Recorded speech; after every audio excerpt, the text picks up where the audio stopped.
নদীর পথের পাড় দিয়ে আমি হেঁটে চলেছি। এদিকটা গ্রামের মানুষ খুব বেশি একটা আসে না, তা হাঁটতে হাঁটতেই বোঝা যাচ্ছে। মাঝে মাঝেই গ্রামের মেঠো পথের উঁচু নিচু মাটিতে পায়ে ঠোক্কর লাগছে। আমি যে রাস্তা ধরে চলেছি তার দুপাশে ফাঁকা ধান ক্ষেত। এ সময় ধান খেতে ফসল তোলার সময়, তাই দুপাশের ধান খেতে ধান ফুলে রয়েছে। চাঁদের আলো পড়লে বোধ হয় সেই ধান চকচক করত, কিন্তু আজ অমাবস্যা, তাই চারদিকে তেমন কিছুই দেখা যায় না। আমি হাতের টর্চ জেলে আস্তে আস্তে নদীর ধারের দিকে এগিয়ে যাচ্ছি। আর মিনিট পাঁচেক চললেই নদীর ঘাটে পৌঁছে যাব। আমার সঙ্গে হরিহর আসতে চেয়েছিল, কিন্তু আমি তাকে বারণ করেছি। এই গ্রামে এসে শুনেছিলাম এই গ্রামের নদীর ঘাটের একটা গল্প। সেই গল্পের সত্যতা যাচাই করার জন্য আজ এই অমাবস্যার রাতে একা একা আমার নদীর ঘাটের দিকে পা বাড়ানো। যখন নদীর ধারে এসে পৌঁছলাম তখন রাত বেশ গভীর হয়েছে। টর্চ লাইটের আলো চারদিকে ফেলে দেখলাম কেউ কোথাও নেই। এমনটা হওয়া স্বাভাবিক। এমনিতে গ্রামের মানুষজন সন্ধে নামতে নামতে রাতের খাওয়া দাওয়া সেরে ঘুমোতে চলে যায়। আর তাছাড়া আজ আবার অমাবস্যা। আমি খানিকটা ওদিকে পায়চারি করছি। নদীর পাড়ের উঁচু সমতল জায়গাটা বেশ পরিষ্কার। মাঝে মধ্যে এখানে ওখানে ছোট ছোট জঙ্গল গজিয়ে উঠেছে। আমি নদীর ধারে একটা পরিষ্কার জায়গা দেখে সেখানে পা ছড়িয়ে বসলাম। কতক্ষণ অপেক্ষা করতে হবে জানা নেই, কিন্তু তাই বলে এক্ষুনি ফিরে যাওয়া যাবে না। আমায় অন্তত গোটা রাতটা এখানে অপেক্ষা করতে হবে। বসে বসে সামনের নদীর জলের দিকে তাকিয়ে আছি। একটা ঠান্ডা হাওয়া নদীর জলের দিক থেকে ভেসে এসে আমার গায়ে লাগছে। এই অন্ধকারের মধ্যেও জলের ছলাৎ ছলাৎ শব্দ আমার কানে ভেসে আসছে। অন্ধকারেরও একটা নিজস্ব আলো আছে। বেশ কিছুক্ষণ অন্ধকারে বসে থাকলে সে আলো চোখে দেখা যায়। টর্চ নিভিয়ে বহুক্ষণ বসে থাকার পর আমি নিজেও সেই আলো দেখতে পেলাম। আর সেই আলোতেই সামনের দিকে নদীর জলে যে শান্ত একটানা একটা ঢেউ উঠেছে সেটাও বুঝতে পারলাম। এক টানা ভেসে আসা নদীর শব্দের সাথে গ্রামের রাত্রির যে একটা নিজস্ব শব্দ আছে সেটাও কানে আসছে। এখানে ওখানে ঝিঝি পোকার দল এক টানা স্বরে তাদের জলসা বসিয়েছে। হরিহর যে গল্পটা বলেছিল তা যদি সত্যি হয় তাহলে এখানেই তার দেখা পাওয়ার সম্ভাবনা আছে। আমি মনে মনে একবার হেসে উঠলাম। গ্রামের সব গল্পগুলো এরকমই হয়। কোনো নদীর ধার কিংবা পুরনো বাড়ি, সেখানেই একটা না একটা ভূত প্রেতের গল্প থাকবেই। নিজের মনেই একবার সশব্দে আমি হেসে উঠলাম। আর তার সাথে সাথেই মনে হলো ঠিক আমাকে অনুসরণ করে আমার পাশেই কেউ যেন আমার মতোই হেসে উঠল। আমি ঘটনার আকস্মিকতায় প্রথমটা হতচকিত হয়ে চারপাশে তাকিয়ে দেখলাম, কিন্তু এই অন্ধকারে এতক্ষণ ধরে চোখ সয়ে যাওয়ার পরেও আমি কিন্তু কাউকে দেখতে পেলাম না। এদিক ওদিক তাকিয়ে দেখছি, এমন সময় মনে হলো হয়তো আমার মনেরই ভুল হয়েছে। এই ফাঁকা জায়গায় একা বসে এতক্ষণ ধরে এত কিছু ভেবে চলেছি, তার জন্যই ব্যাপারটা ঘটেছে। অনেক সময় যেমন রাতের অন্ধকারে কেউ একা বাড়ি ফেরার সময় কারোর উপস্থিতি অনুভব করতে পারে, আমিও তেমন নিজের হাসির শব্দকেই দুবার শুনতে পেয়েছি মনে ভুলে। ব্যাপারটা এরকম একটা ব্যাখ্যা চাপিয়ে আমি আবার সামনের নদীর দিকে তাকালাম। নদীর ছলাৎ ছলাৎ শব্দ ছাপিয়ে এবার কিন্তু আরো একটা শব্দ শোনা যাচ্ছে। আমি গ্রামের ছেলে, তাই এ শব্দ আমার চেনা। নদীর জলে দাঁড় বাইলে যেমন শব্দ হয় ঠিক তেমনই শব্দ এটা। আমি নদীর দিকে তাকিয়ে বসে রইলাম, কিন্তু কোনো এক অদ্ভুত কারণে আমার সেদিকে যেতে আর ইচ্ছে হলো না। কালো রাত্রে আকাশের চেয়েও কালো নদীর জলে ছলাৎ ছলাৎ শব্দের উৎস ছাপিয়ে আরো একটা শব্দ যেন ধীরে ধীরে আমার দিকে এগিয়ে আসতে লাগলো। কথা যাইবেন নাকি? এত রাতে কোথায় যাব তোমার নৌকায়? আরে আসেন না কথা, আধার রাইতে নৌকা চাপতেই তো মজা। কিন্তু আমি যে অন্য আরেকটা কাজে এসেছিলাম। কথা, আমি তো জানি আপনি কোন কাজে এসেছিলেন, কিন্তু ও আজ আর হবে না। হবে না কেন? আর তুমি জানলে কি করে আমি এখানে কি করতে এসেছিলাম? তোমার সাথে তো আমার এর আগে দেখাই হয়নি। তোমার নাম কি? সে নাম আগে একখান ছিল, এখন আর দরকার পড়ে না, তাই নাম ফেলে দিয়েছি। আমি অবাক হয়ে মৌনুর দিকে তাকিয়ে রইলাম। অন্ধকারে তাকে ভালোভাবে দেখা না গেলেও আমার হাত থেকে হাত সাথে একটু দূরে নদীর জলের পাড় ঘেঁষে সে নৌকা দাঁড় করিয়েছে। সেই অন্ধকারে সে যতবারই হেসে ওঠে ততবারই তার সাদা দাঁতের শাড়ি দেখা যায়। নাম ফেলে দিয়েছো কেন? নাম কেউ ফেলে দেয় কি করে? তোমায় সবাই কি বলে ডাকে? ডাকেই তো না কেউ, সারা দেওয়ানের ঝামেলাও নাই, নাম ফেলে দিয়েছি কর্তা। চলেন না কর্তা, দেখবেন আন্ধার রাইতে নদীর জলে কেমন মজা দেখাবো আপনারে। আমি মনে মনে কিছু স্থির করতে পারলাম না। এই নদীর পাড়ে কি কারণে যে আমি এসেছিলাম সেটাই যেন আমার মাথায় ভালোভাবে আসছে না। কোনো একটা বিশেষ কারণে আমি এই নদীর পাড়ে এসে এই অমাবস্যার রাতে বসে আছি, কিন্তু ঠিক কি কারণে তা আমার মনে মনে আমি অনেক চেষ্টা করলাম, কিন্তু কিছুতেই মনে পড়ল না। আমায় চুপ করে থাকতে দেখে মঙ্গলু আবার বলল, অত কি ভাবেন কর্তা, একবার সাফেন আমার নৌকোয়, তারপর দেখবেন আর বাড়ি ফিরতে ইচ্ছা করবো না। এই মংলু অন্ধকারে নদীর জলে আপনার একটা জিনিস দেখাইবে, দেখবেন কি ভালো জিনিস। আমি মঙ্গলুর কথার উত্তর না দিয়ে ইতস্তত করতে লাগলাম। এর দুটো কারণ রয়েছে। একটা, আমি যেন কয়েকটা গুরুত্বপূর্ণ জিনিস হঠাৎ করেই ভুলে গিয়েছি। আর দ্বিতীয় হলো, মঙ্গলু নামটা আমি কোথায় যেন শুনেছি। কোথায় কোথায় কিন্তু কিছুতেই মনে পড়ল না। আমি চুপ করে বসে থাকতে দেখে এবার মঙ্গলু ডিঙি থেকে নেমে নৌকাটাকে টেনে খানিকটা পাড়ের উপর তুলে দিয়ে আস্তে আস্তে আমার পাশে এসে বসলো।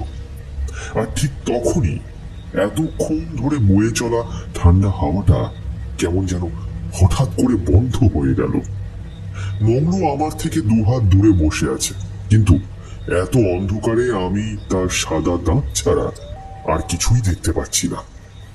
কর্তা, আপনি কি মনে ভয় পাইতেছেন? কথাটা বলেই মঙ্গলু আগের থেকেও বেশি জোরে হেসে উঠল। আমি তার দিকে তাকিয়েও কিন্তু তাকে ভালোভাবে বুঝতে পারছি না এখনো। চারপাশের ঝিঝির ডাক তখন কমে এসেছে। যে ঠান্ডা হাওয়াটা আমার চারপাশে বইছিল সেটাও যেন কখন বন্ধ হয়ে গেছে। একটু আগে নদীর দিক থেকে ছলাৎ ছলাৎ আসা শব্দটাও এখন যেন বহু দূরে। না না, ভয়ের কি আছে? তোমায় ভয় পাবো কেন? সেটাই তো কথা, আমায় ভয় পাওয়ার কি আছে? আমারও তো সবার মতোই শরীর আছে, নাক মুখ চোখ আছে। এই দেখুন না, দেখুন কথা। বলেই মৌলু তার মুখটা আমার সামনে এগিয়ে নিয়ে এলো। এই অন্ধকারের মধ্যেও এবার আমি তার মুখটা ভালোভাবে দেখতে পেলাম। লম্বাটে একটা মুখ, সাদা দাঁতের উপরে একটা বোঁচার নাক, দুটো চোখ বেশ জ্বলজ্বলে। এই অন্ধকারেও সেই চোখ থেকে যেন একটা অন্য উজ্জ্বলতা ঠিকরে বাইরে বেরিয়ে আসছে। তবে সব ভালো হলেও সেই চোখের দিকে বেশিক্ষণ তাকিয়ে থাকা যায় না। আমি চোখ সরিয়ে নিয়ে বললাম, না না মঙ্গলু, তোমায় ভয় পাওয়ার কি আছে সেটা নয়। আসলে এত রাতে নৌকায় করে নদীতে যাওয়াটা কি ঠিক হবে? কেন ঠিক হবে না কর্তা, আপনি বসুন না, বললাম না আপনাকে একটা জিনিস দেখাবো, এখানে সেটা দেখানো যাবে না। কি দেখাবে বলো তো? না, এখানে দেখানো যাবে না। তা দেখতে গেলে আপনারে আমার নৌকায় ওই মাঝ নদীতে যাইতে হইবে। সে এমন একটা জিনিস কর্তা, আপনি একবার দেখলে সারা জীবনেও ভুলবেন না। মঙ্গলুর কথাগুলো কেমন যেন খাপছে না। সে আমায় নদীর মাঝখানে নিয়ে গিয়ে কি দেখাতে চাইছে? কি আছে সেখানে? মঙ্গলুর সাথে নদীর মাঝখানে গিয়ে দেখার একটা প্রবল ইচ্ছা আমার মনে জেগে উঠলেও প্রথম থেকেই আমার মনে হচ্ছিল কি যেন আমি একটা ভুলে যাচ্ছি। আর সেই কারণেই মনের মধ্যে একটা দ্বন্দ্ব কাজ করতে লাগলো।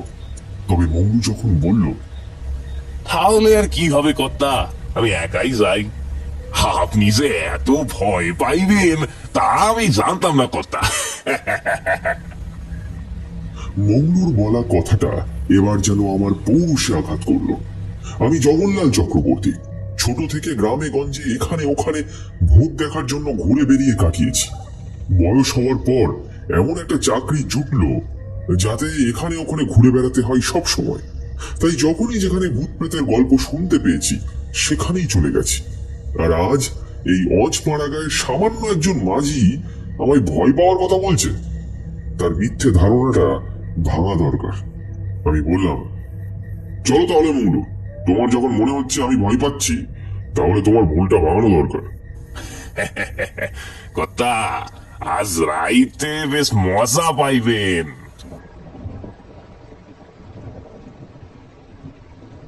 দাদু, তুমি তো গ্রামের নামই বললে না। এরকম মাঝখান থেকে গল্প বললে আমরা কি করে বুঝবো? হ্যাঁ হ্যাঁ দাদু, তুমি তো প্রথম থেকেই বললে না। তুমি যে ওই নদীর ধারে গেলে, তা কি করতে গেলে?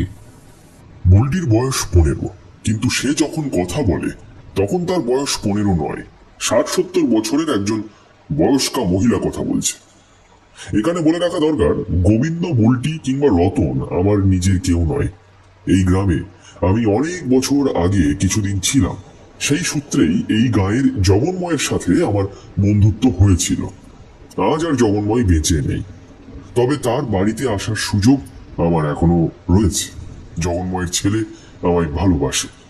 তাদের টানে আর রতনের টানে মাঝে মাঝে গ্রামে আমি চলে আসি। ওদের গ্রামটা এখন মফস্বলের দিকে চলেছে। এখানে আমি এলে সন্ধেবেলাটা এই 3 কচি কাচাকে নিয়ে বেশ ভালোই কাটে। আমি আমার জীবনে নানা রকমের কাজে এখানে ওখানে ঘুরেছি, তাই আমার ঝুলিতে গ্রামের অভিজ্ঞতা অনেক রয়েছে। সেসব গল্প আমি তাদের মাঝেই শোনাই। আজও তেমন একটা গল্প শোনাতে বসেছি ওদের। আমার জীবনের অনেক দিন আগের একটা ঘটনা ওদের বলতে শুরু করেছিলাম। বাইরে বেশ বৃষ্টি শুরু হয়েছে। এর মধ্যে জগন্ময়ের স্ত্রী, মানে যাকে আমি মেয়ে বলে ডাকি, সে আমার কাছে চা নিয়ে এলো। চায়ের সাথে ঘরে ভাজা গরম গরম পেঁয়াজি। আমি চায়ের কাপ তুলে নিয়ে বললাম, বড্ড ভুল হয়ে গিয়েছে। আচ্ছা, তোমাদের তাহলে গল্পটা প্রথম থেকেই বলি। সেবার কাজের সূত্রে ঘুরতে ঘুরতে গিয়ে পড়েছিলাম বিলাসপুরে। বিলাসপুরে আমার প্রায় সপ্তাহ 2 কাজ ছিল। কাজ করার সুবিধার জন্য উঠেছিলাম গ্রামে হরিহরের বাড়িতে। তার বাড়িতে আমার থাকা খাওয়ার জন্য কিছু টাকা প্রতিদিন দিয়ে দিতাম। আমার কাজ বেশ ভালোভাবেই চলছিল। একদিন সন্ধ্যাবেলা হরিহরের সাথে বসে গল্প করছি। আমাদের একটা অদ্ভুত নেশা হলো, গল্প যা নিয়ে শুরু হোক না কেন একসময় সেটা গিয়ে আটকাই ভূতের গল্পে। সেরকমই গল্পটা যখন ভূতের গল্পে গিয়ে ঠেকলো তখন হরিহর বলল, কথা, আপনি তো ভূত পেরেত বিশ্বাস করেন না, কিন্তু আমাদের এই গ্রামেই এক পেরেত আছে।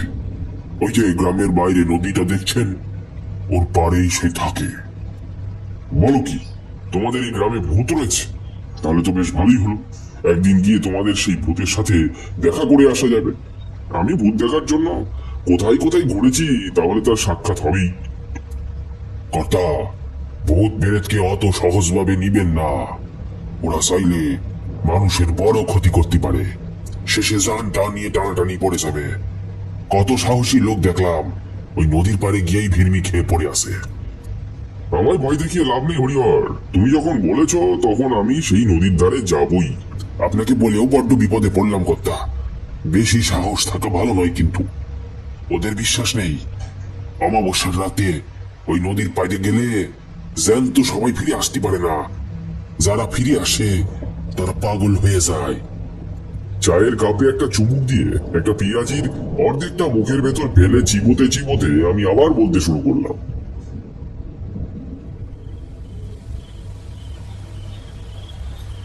নৌকায় এসে বসেছি অনেকক্ষণ হলো।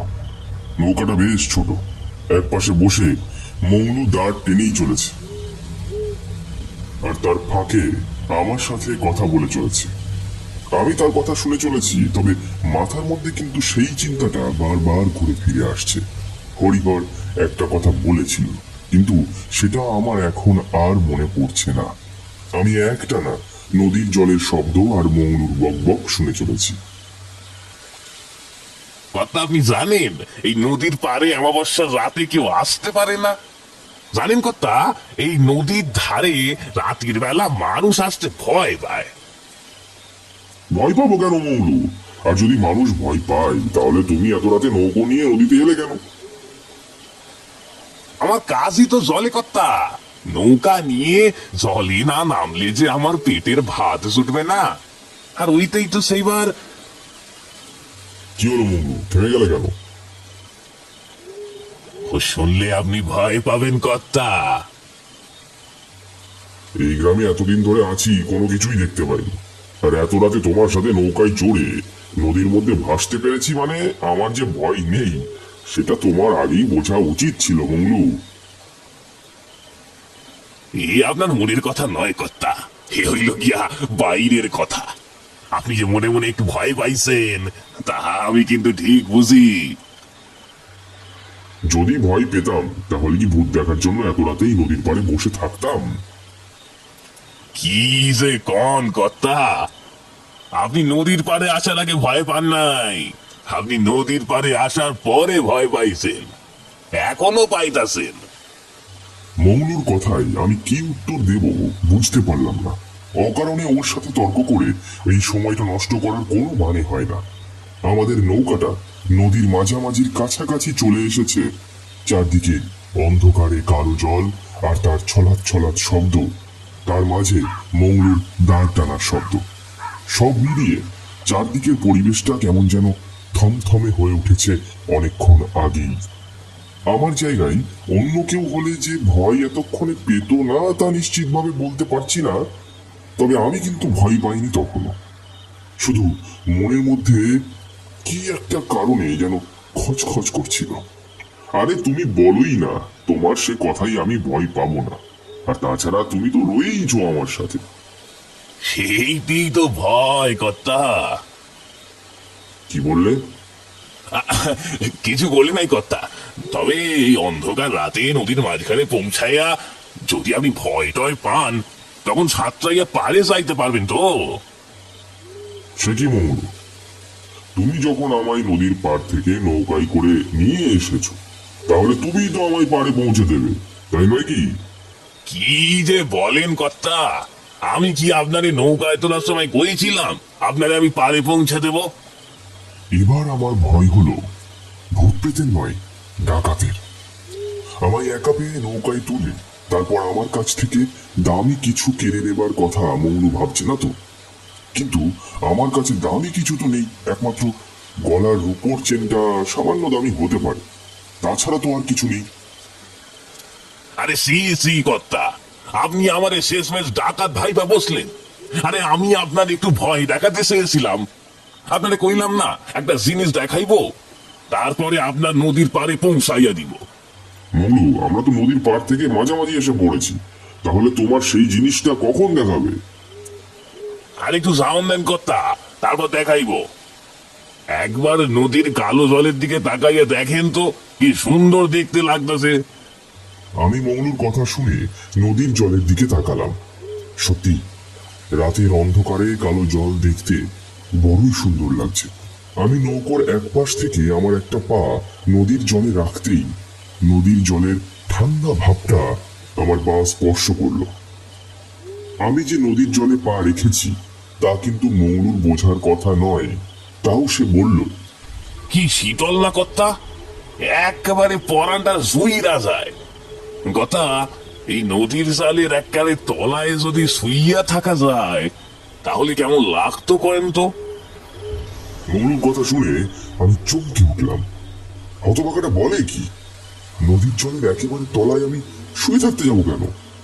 একটু রেগেই বলে উঠলাম, এসব কি বলছো মৌলু? আমি নদীর জলের তলায় শুয়ে থাকতে যাবো কেন?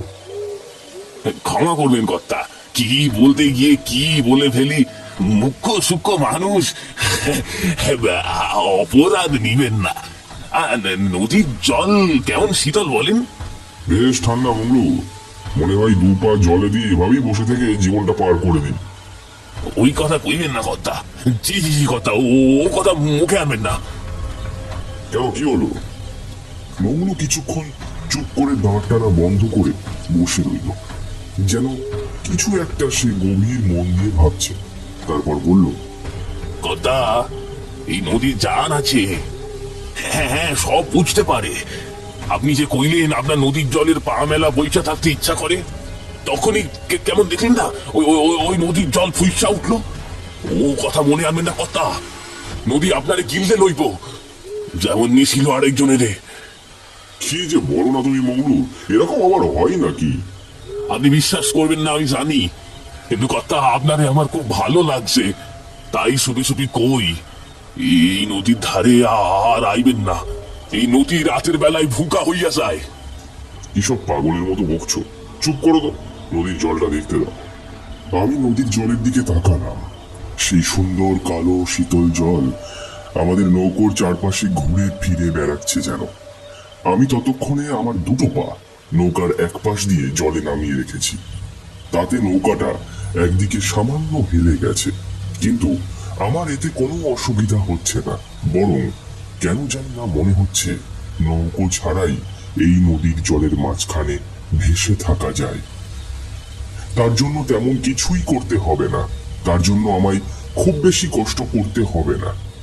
শুধু একবার এই নৌকাটা থেকে নেমে নদীর জলে আমার ছোট্ট শরীরটা ভাসিয়ে দিতে হবে। মৌলু কিন্তু অনেকক্ষণ আগে দাঁড় বাওয়া বন্ধ করে দিয়েছে। এবার সে আমার দিকে কেমন অদ্ভুত দৃষ্টিতে তাকিয়ে থেকে বলল, কথা, আপনারা নদীর জলে থাইকা লাভ নাই, ও নদী আপনারে গিল্লা নিতে চাইতাছে। চলেন চলেন, নদীর পাড়ের দিকে যাই। না মৌলু, আর একটু থাকি না, আমার বেশ ভালোই লাগছে। আর তুমি কি একটা দেখাবে বলেছিলে, সেটা তো আর দেখালে না। মৌলুর মুখের হাসি তখন কমে এসেছে, কেমন যেন একটা চিন্তা তার কথায় আর মনের মধ্যে ঘুরে ফিরে বারবার ধাক্কা খাচ্ছে। মৌলু একটু চিন্তিত মুখে বলল, কথা, আমি বুঝতে পারতাছি না আপনার কি হইতাছে। আপনার কেমন যেন অচেনা ঠিক আছে।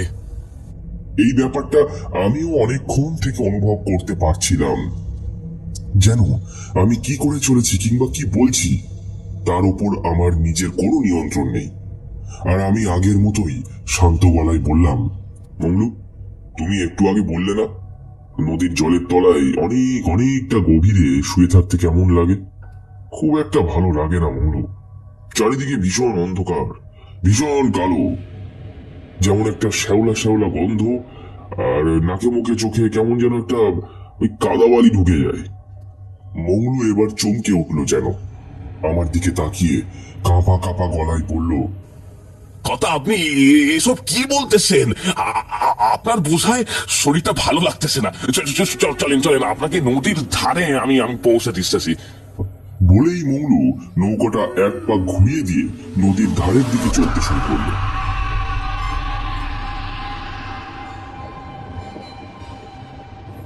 আমি থামতেই দেখি রতন, গোবিন্দ আর বুলটি আমার দিকে অবাক হয়ে তাকিয়ে আছে।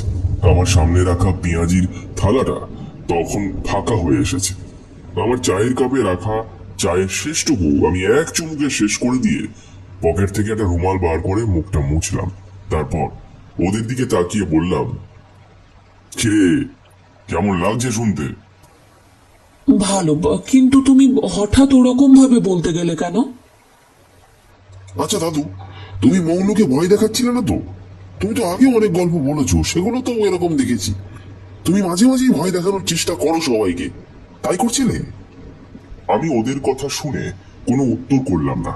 একবার চোখ বন্ধ করে সেই পুরনো ঘটনাগুলো আরো একবার ঝালিয়ে নেওয়ার চেষ্টা করতে লাগলাম। নদীর জলের প্রায় মাঝামাঝি নৌকায় বসে আছি আমি আর মংলু। মংলু প্রথম দিকে আমায় ভয় দেখানোর চেষ্টা করলো, এখন সে নিজেই রীতিমতো ভয় পেতে শুরু করেছে। আমি স্পষ্ট বুঝতে পারছি এই অন্ধকারের মধ্যে তার উজ্জ্বল দুটো চোখ সোজা আমার দিকেই তাকিয়ে রয়েছে, আর সেই চোখে জমা হয়েছে রাজ্যের ভয় আর বিস্ময়। আমি আবার বলতে শুরু করলাম, সেটা এখন বলা যাবে না, এখন বলে দিলে তোমাদের গল্পের মজাটাই নষ্ট করে ফেলবে। তারপর কি হলো তা শোন। আমি নৌকার এক পাশ দিয়ে দুটো পা জলের মধ্যে নামিয়ে বসে আছি। মংলু আমার দিকে তাকিয়ে দাঁড় টেনে নদীর পাড়ের দিকে যত তাড়াতাড়ি হয় যাওয়ার চেষ্টা করছে। আমি মাঝে মাঝে মংলুকে প্রশ্ন করছি আর সে উত্তর দিচ্ছে, কিন্তু আমি স্পষ্ট বুঝতে পারছি তার গলা কেমন যেন ধরে আসছে। আমি দু পা নদীর জলে নামিয়ে এক অদ্ভুত শব্দ করতে লাগলাম। নদীর জলের শব্দ, মংলুর দর বাওয়ার শব্দ আর আমার পা দিয়ে জল নাড়ানোর শব্দ, তিনটে মিলিয়ে এক অদ্ভুত শব্দ আমাদের চারদিকে ঘুরে বেড়াতে লাগলো। মংলু, তুমি যে বললে এই নদীর ধারে অনেকে অনেক কিছু দেখেছে, আর অমাবস্যার রাতে নাকি এখানে কেউ এলে জ্যান্ত ফিরে যায় না, তাহলে তুমি এত রাতে নদীর জলে একা একা বেরিয়েছো কেন? তোমার কি কোনো ভয় নেই? এতক্ষণ পরে মংলু আবার হাসলো, তবে এ হাসি আগের হাসির চেয়ে অনেক কম। কথা জানের ভয়ে সবার থাকে না, আমার জানের ভয় নেই। এই দুনিয়াতে মরে গেলেও তো বেঁচে আসি, তাহলে আর জানের ভয় আসবে কোথা থেকে? এখন যদি নৌকাটা উল্টে যায় তাহলে কি হবে মংলু? কি আবার হবে? আমি সাঁতরে গিয়ে নদীর পাড়ে উঠবো, এখান থেকে আমার নৌকাটা ডুবে যাবে, আর কি হবে? মংলু, তুমি যে আমার ভয় পাওয়ার কথা বলছো, তুমি নিজেই কিন্তু এখন আমায় ভয় পেতে শুরু করেছো। নৌকা তুমি চালাচ্ছ, অথচ আমি নৌকা ডুবে যাওয়ার কথা বলতেই তুমি ভয় পেয়ে এলোমেলো কথা বলছো। কথা আমি কেন ভয় পাচ্ছি তা আপনি বুঝতে পারবেন না। আমি আমার জন্য ভয় পাচ্ছি না, আমি ভয় পাচ্ছি আপনার জন্য। আমার জন্য তোমার ভয় পেতে হবে না, তুমি তোমার ভয়টা আগে কমাও, বুঝলে? মংলু আর কিছু বলল না। আগের থেকেও বেশি জোরে জোরে দাঁড় টানতে টানতে নদীর পাড়ের দিকে আমরা এগিয়ে যেতে লাগলাম। নদীর পাড় থেকে যখন বেশ খানিকটা দূরে, তখন হঠাৎ একটা শব্দ শুনে নদীর পাড়ের দিকে তাকালাম। বেশ খানিকটা দূরে হলেও তোমাদের আগেই বলেছি, অন্ধকার রাতের মধ্যেও একটা আলো থাকে, আর এই অন্ধকারের মধ্যে এতক্ষণ ধরে থাকার জন্য আমি প্রায় কিছুটা হলেও সমস্ত কিছুই দেখতে পাচ্ছি। নদীর পাড়ের দিকে তাকাতেই মনে হলো আমি ঠিক যেখানে কিছুক্ষণ আগে বসেছিলাম সেখানে এসে কেউ যেন দাঁড়িয়েছে।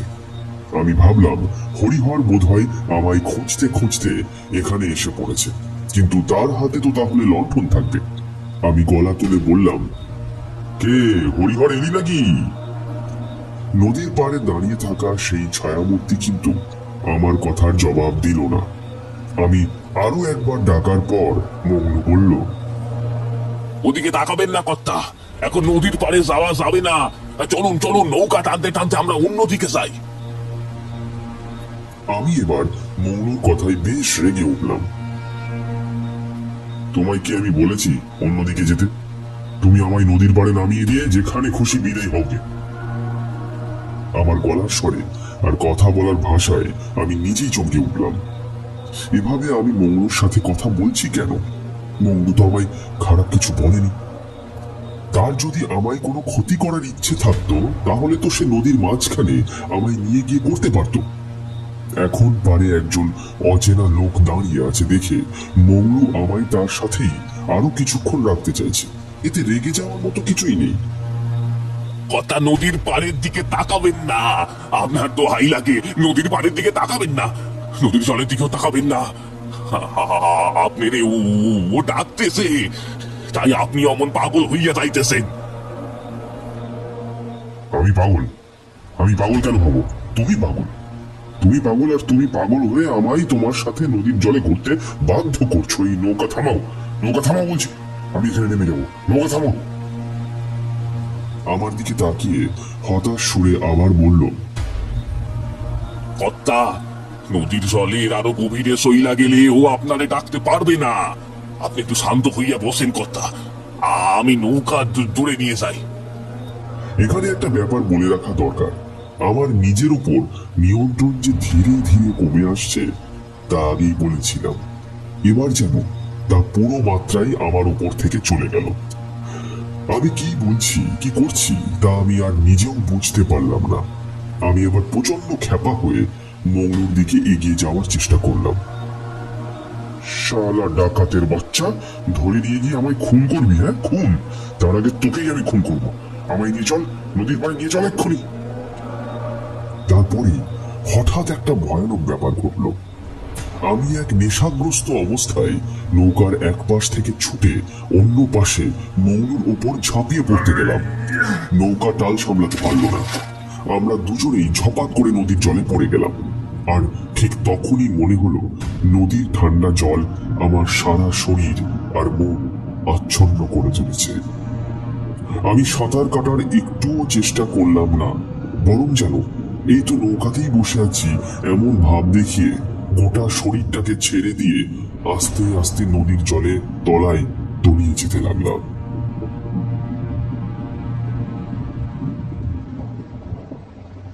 আমার কথা থামতে বুলটি ঠিক পাকা গিন্নির মতো বলে উঠল, সর্বনাশ দাদু, তুমি ডুবে গেলে? তারপর তারপর তোমাকে বাঁচালো ওই মংলু? রতন আর গোবিন্দ অবাক হয়ে আমার দিকে তাকিয়ে রইল।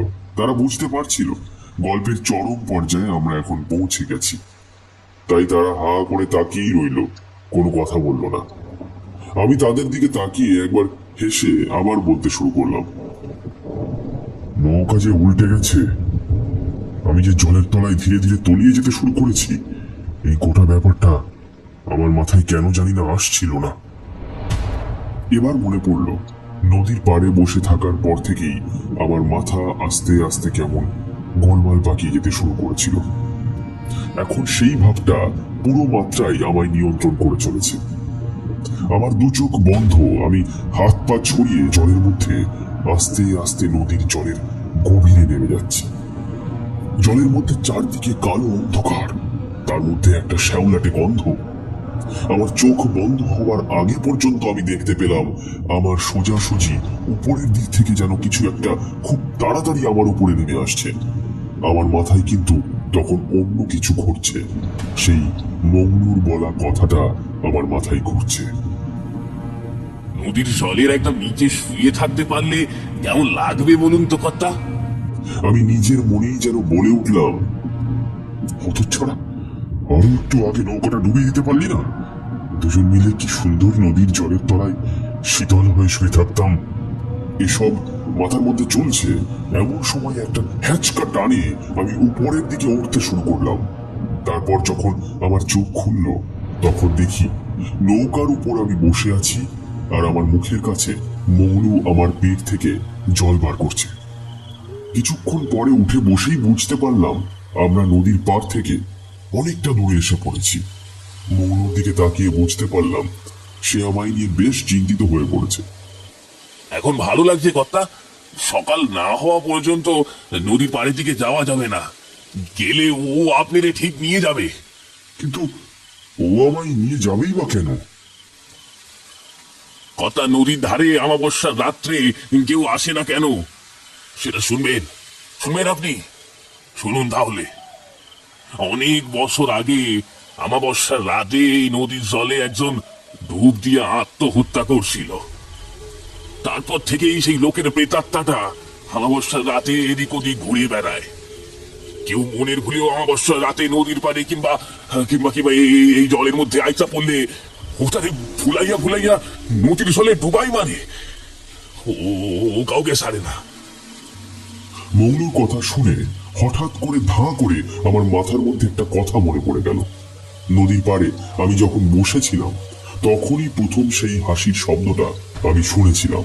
আর তারপর মংলু আসার আগে পর্যন্ত ওই সামান্য সময়ে আমার কেন জানি না বারবার নদীর জলে নেমে পড়ার ইচ্ছে হচ্ছিল। মাঝখানে মংলু এসে যাওয়ায় সেই ইচ্ছেটা সামান্য কিছু সময়ের জন্য ধাক্কা খায়, কিন্তু মৌলু যখন নদীর জলের একদম নিচে শুয়ে থাকার কথা বলল, তখন থেকে আবার সেই ইচ্ছেটা জাগতে শুরু করেছিল। এখন কিন্তু সেসব আর মাথার মধ্যে নেই। এই প্রথম আমি সত্যিকারের ভয় পেলাম। নিজের ভুলে আর অতিরিক্ত সাহস দেখাতে গিয়ে আজকে মৌলু না থাকলে আমি যে নিজের জানটাই খোয়াতাম। আমি মৌলুর দিকে তাকিয়ে বললাম, মৌলু, তুমি না থাকলে আজ আমি আর বাঁচতে পারতাম না। এতক্ষণে হয়তো আমার মৃত শরীরটা নদীর জলের নিচে, একেবারে নিচে কাদার মধ্যে শুয়ে থাকতো। তোমায় অনেক খারাপ কথা বলে ফেলেছি, আমায় তুমি ক্ষমা করো। না না কর্তা, আমি আপনার কথায় কিছুই মনে করিনি। ওসব কি আর আপনি বলেছেন? ও তো ওই প্রেতের কাজ। আমি বাঁচাবার কে কর্তা? আমি নিজেরই বাঁচাতে পারি নাই। কি বললে? কি বললে তুমি? কিছু না কর্তা, মুখ্য সূক্ষ্ম মানুষ, কি বলতে কি বলি, ও সব মনে নেবেন না কর্তা। কর্তা, আপনি একটু আমার দিকে শুইরা বসেন তো। একটু আগেই যে মানুষটা না থাকলে আমি এতক্ষণে নদীর জলের তলায় শুয়ে গড়াগড়ি যেতাম, সে মানুষটার কথা না শোনার কোনো কারণ দেখলাম না। নদীর পাড়ে আসার পর থেকে আমার সাথে যা হয়ে চলেছে তার কোনো সাধারণ ব্যাখ্যা আমি নিজেকে এখনো দিয়ে উঠতে পারিনি। তাই আমি মৌলুর কথাই তার দিকে এগিয়ে বসতেই হঠাৎ করেই আমাদের নৌকাটা দুলে উঠল। এই অন্ধকারের মধ্যেও আমি পেছনে তাকিয়ে দেখলাম, একটু আগেই যেখানে আমি বসেছিলাম সেখানে এখন অন্য একজন বসে আছে। অথচ এমনটা কি করে হওয়া সম্ভব? আমি জলের মধ্যে কাউকে দেখিনি।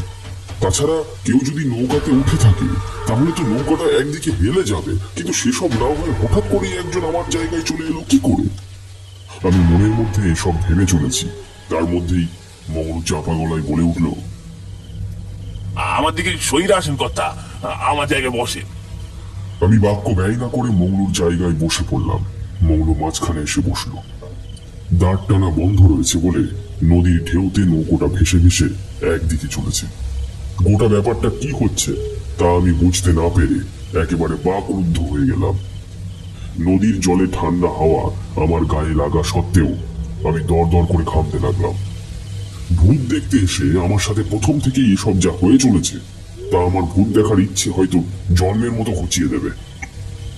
আমি মনে মনে প্রতিজ্ঞা করলাম, এবার যদি বেঁচে যাই তাহলে পরের বার আর কোনোদিন কারোর কথা অমান্য করে সাহস দেখিয়ে ভূত দেখতে যাব না। এই সময় সেই ছায়ামূর্তি খনা গলায় বলে উঠল, ওকে আমার কাছে ছেড়ে দে, ওকে আমি নিয়ে যাব। মৌলুর গলার স্বরে হঠাৎ করেই যেন একটা বিরাট পরিবর্তন লক্ষ্য করলাম। আমি থাকতে তুই কর্তার গায়ে একটা আঁচড়ও কাটতে পারবি না। তুই আটকাবি আমায়? হ্যাঁ, তুই? তোর মনে আছে সেই ঝড় জলের রাতে তোর গলাটা টিপে ধরে এই নদীর জলে পথের মধ্যে ডুবে মেরেছিলাম? সব মনে আছে রে শয়তান। তাই তো আমি অমাবস্যার রাতে নৌকা নিয়ে নদীর জলে ঘুরে বেড়াই। আর যেই দেখলাম তুই কর্তার পিছনে এসে বসেছিস, তখনই বুঝতে পারলাম তুই কর্তার খেতি করতে চাস। তখনই তো কর্তাকে ভুলিয়ে ভালিয়ে নৌকায় করে নদীর জলে নিয়ে চলে এলাম। তুই ওকে বাঁচাতে পারবি না, ওর মন বড় নরম, ওকে আমি কবজা করে ফেলেছি রে, করে ফেলেছি। আমি থাকতে তোকে কর্তার খেতি করতে দেব না। কর্তাকে আমি বাঁচাবই। আমি অবাক হয়ে দুজনের কথা শুনতে লাগলাম। দুজনের গলার স্বর শুনেই বোঝা যাচ্ছে এরা কেউই মানুষ নয়। এতক্ষণ ধরে তাহলে নদীর জলে আমি একটা ভূতের সাথে ঘুরে বেড়াচ্ছিলাম। আমার সারা শরীর কাঁটা দিয়ে উঠল। মাথার ভেজা চুলগুলো বোধহয় খাড়া হয়ে দাঁড়িয়ে পড়লো। সারা শরীর দিয়ে একটা গরম বাতাস বাইরে বেরিয়ে যেতে লাগলো। তারপর যা দেখলাম তাতে আমার বোধহয় অজ্ঞান হয়ে যাওয়ার কথা ছিল, কিন্তু সারা শরীর ভিজে থাকার জন্য আমি জ্ঞান হারালাম না।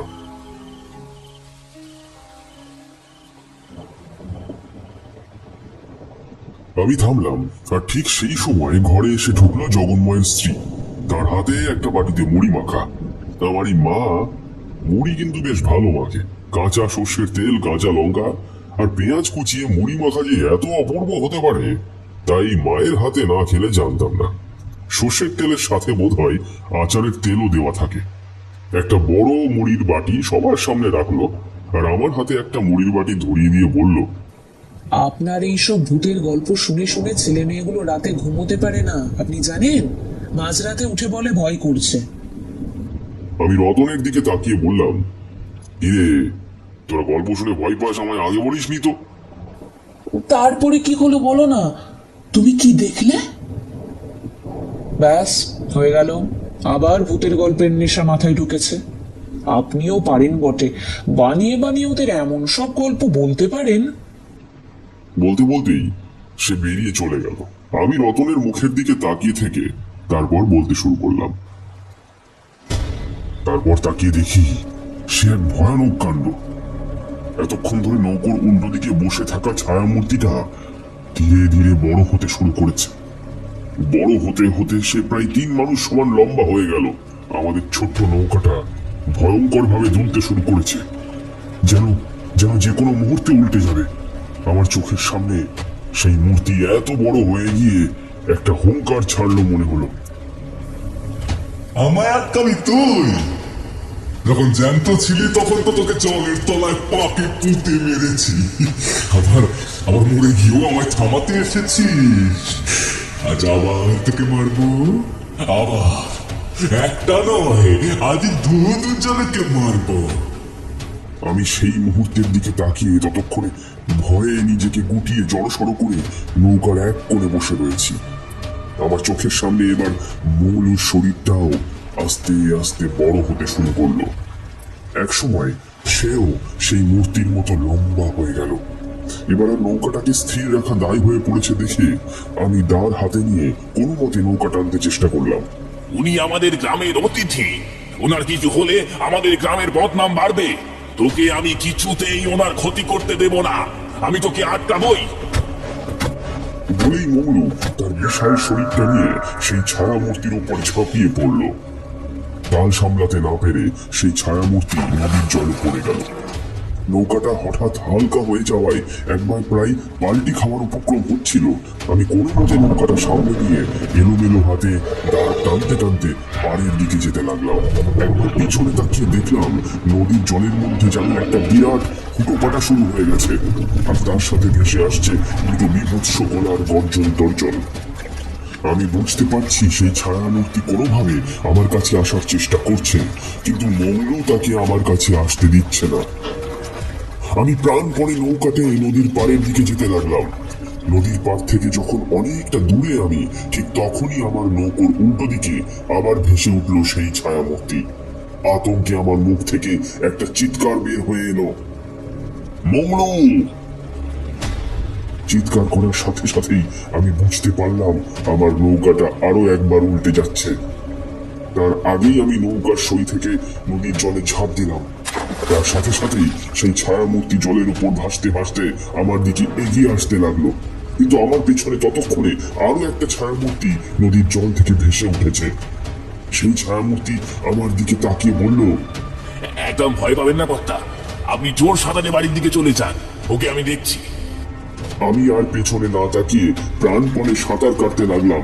বারবার মনে হতে লাগলো সেই ছায়ামূর্তি এক্ষুনি মৌলুর হাত ছাড়িয়ে আমার পেছনে ধাওয়া করবে। কতক্ষণ সাঁতার কেটেছি মনে নেই।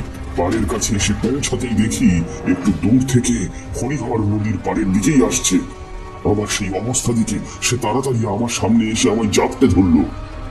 আমি তাকে শুধুমাত্র একটা কথাই বলতে পারলাম, হরিহর, মৌলু বাঁচিয়ে দিয়েছে আমায়, মৌলু বাঁচিয়ে দিয়েছে। তারপরেই দ্বিতীয়বারের মতো আমি জ্ঞান হারালাম।